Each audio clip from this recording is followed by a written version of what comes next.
Shalom, selamat pagi Bapak Ibu Saudara yang dikasihi Tuhan Yesus Kristus. Selamat kita berjumpa kembali dalam renungan pada pagi hari ini. Kita bersyukur kepada Tuhan Yesus yang baik, Bapa kita yang selalu mengasihi kita. Dia setia dalam segala keadaan. Sebelum kita mendengarkan renungan firman Tuhan, mari kita berdoa. Bapa Sorgawi, Bapa dalam nama Tuhan Yesus Kristus, terima kasih kami mengucap syukur untuk hari baru ini. Tuhan sudah memberikan kami kesempatan yang baru. Kami percaya Tuhan punya rencana yang baik buat kami. Saat ini kami mau mendengarkan sabda firman-Mu. Urapilah kami Tuhan supaya kami mengerti dan taat pada kehendak-Mu. Dalam nama Tuhan Yesus kami berdoa. Haleluya. Amin. Saudara yang dikasih Tuhan, ayat firman Tuhan saat ini terdapat dalam surat Yudas pasal 1 ayat yang kelima. Tertulis demikian. Tetapi sekalipun kamu telah mengetahui semuanya itu dan tidak meragukannya lagi, aku ingin mengingatkan kamu bahwa memang Tuhan menyelamatkan umat-Nya dari tanah Mesir, namun sekali lagi membinasakan mereka yang tidak percaya. Saudara yang dikasih Tuhan, perdebatan tentang keselamatan bisa hilang atau tidak seharusnya tidak perlu menimbulkan perpecahan dan juga tidak perlu menimbulkan perdebatan panjang, sebab keduanya mempunyai argumentasinya sendiri dan hal ini tidak berlawanan dengan firman Tuhan. Keselamatan tidak akan hilang karena Tuhan berkuasa dan pasti memenuhi janjinya. Tapi keselamatan itu bisa hilang kalau kita melepaskannya. Tuhan memerintahkan kita untuk tetap tinggal dalam kasih karunia-Nya, tetap tekun dalam iman dan setia kepadanya sampai akhir. Itulah syarat untuk kita menerima keselamatan dengan pasti. Tapi orang yang murtad, yang meninggalkan Tuhan Yesus, yang tidak setia kepadanya, jelas tidak akan mengalami keselamatan. Kita perhatikan Yudas 1 ayat yang kelima ini.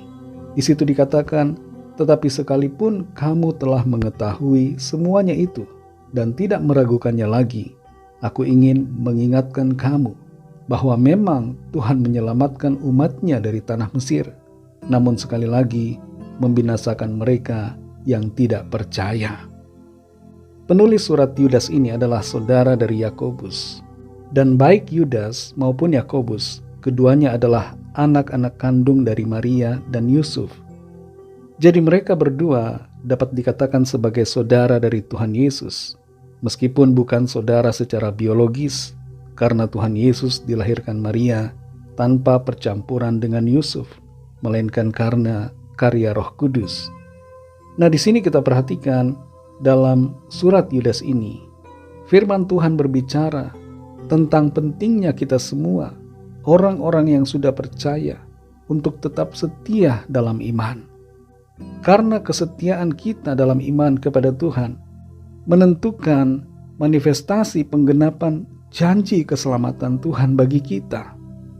Dalam ayat ini, kita diingatkan bahwa memang Tuhan menyelamatkan umat-Nya dari tanah Mesir, namun Ia membinasakan mereka yang tidak percaya. Semua bangsa Israel tidak terkecuali, mereka keluar dari perbudakan di Mesir. Mereka diberikan kemerdekaan, diberi kebebasan, dan mereka semua masuk dalam sebuah proses perjalanan untuk sampai ke tanah perjanjian. Tapi sayangnya di tengah perjalanan itu, dalam proses 40 tahun di padang gurun, tidak semuanya dapat bertahan. Ada begitu banyak dari mereka yang gugur dalam iman. Mereka tidak percaya kepada Tuhan. Mereka marah, mereka bersungut-sungut, bahkan mereka ingin kembali ke Mesir. Mereka tidak percaya pada janji Tuhan bahwa mereka akan masuk ke tanah Kanaan. Hal ini menggambarkan perjalanan kita, saudara, sebagai orang-orang yang sudah ditebus dan dikeluarkan oleh Tuhan dari perbudakan dosa, dikeluarkan oleh Tuhan oleh kuasa-Nya dari kegelapan dan kuasa setan yang membelenggu kita. Kita dibawa kepada terang, kita dibawa kepada kehidupan yang baru, dijadikan sebagai anak-anak Allah yang hidup. Dan kita semua sedang dituntun untuk masuk ke tanah perjanjian yang kekal, yaitu sorga yang abadi bersama dengan Tuhan.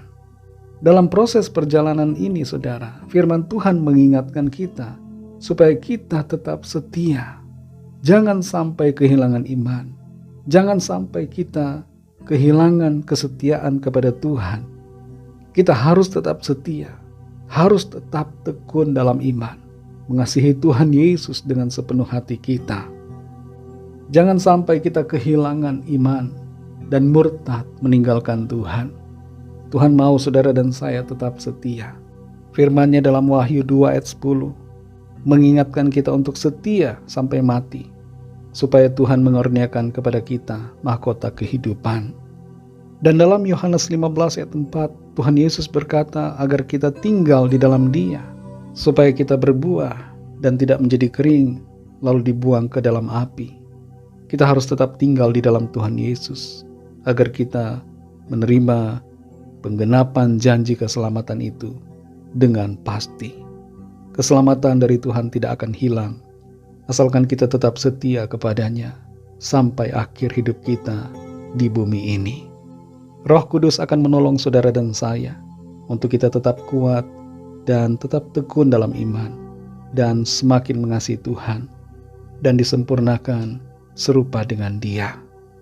Mari kita berdoa. Terima kasih Tuhan Yesus, kami mengucap syukur untuk firman-Mu yang sudah kami dengar, yang mengajarkan kepada kami untuk setia selalu kepadamu, menghargai kasih anugerah-Mu, hidup dalam kebenaran-Mu, tidak menyimpang dari jalan-jalan-Mu, tetap tekun dalam iman, setia kepadamu sampai akhir hidup kami di bumi ini. Mampukan kami Tuhan untuk selalu setia, mampukan kami untuk tetap berpegang, berpaut kepadamu Tuhan Yesus. Kami percaya kami pasti dimampukan. Tuhan pasti akan menolong kami, sehingga kami mengalami janji keselamatan itu secara nyata dalam kehidupan kami. Terima kasih Tuhan untuk firman-Mu. Berkatilah kami di sepanjang hari ini dalam segala tugas aktivitas kami. Jadikan kami berhasil dan berkemenangan dalam segala hal. Kami berdoa membawa setiap pergumulan kami masing-masing. Lawatlah setiap kami. Nyatakan kuasa kesembuhan, kelepasan, pemulihan, pertolongan-Mu yang ajaib atas setiap kami. Kami serahkan semua ke dalam tangan kasih-Mu. Dalam nama-Mu yang kudus, nama Tuhan Yesus Kristus, kami sudah berdoa dan mengucap syukur. Haleluya. Mari sama-sama kita berdoa, doa Bapa kami. Bapa kami yang di sorga, dikuduskanlah nama-Mu, datanglah kerajaan-Mu, jadilah kehendak-Mu di bumi seperti di sorga. Berikanlah kami pada hari ini makanan kami yang secukupnya, dan ampunilah kami akan kesalahan kami, seperti kami juga mengampuni orang yang bersalah kepada kami. Dan janganlah membawa kami ke dalam pencobaan, tetapi lepaskanlah kami daripada yang jahat, karena Engkaulah yang mempunyai kerajaan dan kuasa dan kemuliaan sampai selama-lamanya. Amin. Terimalah berkat Tuhan. Tuhan memberkati engkau dan melindungi engkau. Tuhan menyinari engkau dengan wajah-Nya dan memberikan kasih karunia. Tuhan menghadapkan wajah-Nya kepadamu dan memberikan damai sejahtera. Berkat anugerah dari Bapa Sorgawi, kasih karunia dari Tuhan Yesus Kristus, dalam persekutuan dengan Roh Kudus, menyertai kita semua, sekarang ini dan sampai Maranatha Tuhan Yesus datang kembali, dan bahkan sampai selama-lamanya. Dalam berkat nama Tuhan Yesus Kristus, haleluya, amin. Puji Tuhan, saudara yang dikasihi Tuhan, saya percaya firman Tuhan menjadi berkat dan kekuatan buat saudara semua, dan Roh Kudus akan menolong saudara untuk lebih lagi memahami kebenaran firman Tuhan. Tuhan Yesus memberkati saudara semua. Selamat beraktivitas dan sampai jumpa dalam renungan yang berikutnya. Haleluya.